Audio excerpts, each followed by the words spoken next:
it's hard to believe, but 2001 was heavily criticized, if not ridiculed in its day by the critics. But it influenced a whole generation of young people. I didn't list that as one of the films that changed cinema, but in many ways it did. But things didn't go that way. Things didn't go toward the mysteries of life or the ambiguity. They went the opposite way. Yeah. But 2001 is the most ambiguous of all films. And the films that resonate with me are films like that, where at the end of the film, it's left with you.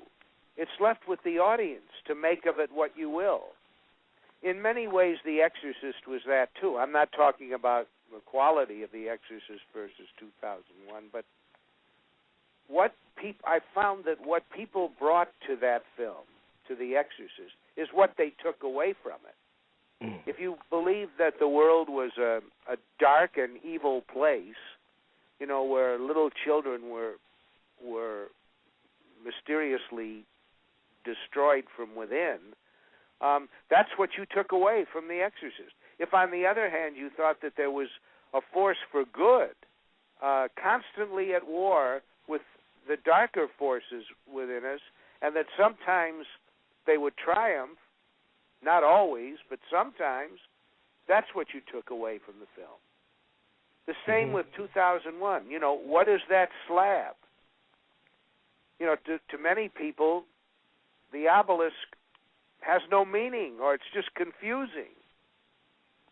To me, it's the most profound statement of the mystery of faith I've ever seen in a film. Yeah. And the mystery of a kind of a divine presence in our lives that we are not meant to understand. It's the most seriously agnostic film I've ever seen.